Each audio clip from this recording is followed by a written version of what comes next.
মোদির বউ নাই, শেখ হাসিনার স্বামী নাই, তাই বারে বারে তার কাছে যায়। মোদির বউ নাই, শেখ হাসিনার স্বামী নাই, তাই বারে বারে মোদির কাছে যায়।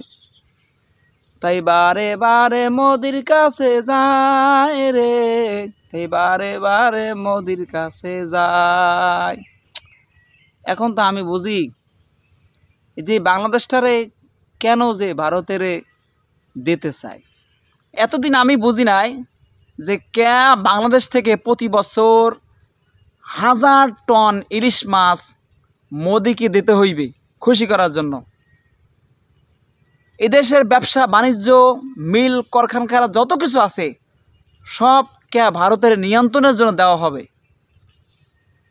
কির জন্য দেওয়া হইল এতদিন আমি বুঝি নাই, এখন আমি পাই টু পাই বুঝতে আছি আসলে এদেশের শিক্ষা ব্যবস্থা কম, এদেশের আইন ব্যবস্থা যত ব্যবস্থা আছে যেটা দেশটা সঠিকভাবে চলবে সেখানে ভারতের রয়ের দালালদেরকে কেন ঢুকানো হলো এতদিন আমি বুঝিনি, এখন বুঝেছি।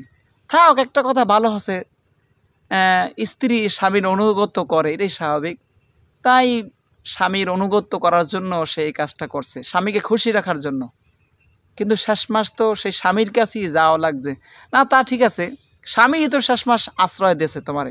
মানুষের একটা শিক্ষা নেওয়া দরকার এখান থেকে, যে ফিটবার যারা এদেশে ক্ষমতায় আসবে, যারা এদেশের ক্ষমতায় থাকবে, তাদেরকে এখান থেকে বিশাল একটি শিক্ষা নেওয়া দরকার যে এদেশের জনগণকে যদি না ভালোবাসেন, এদেশের জনগণের উপর যদি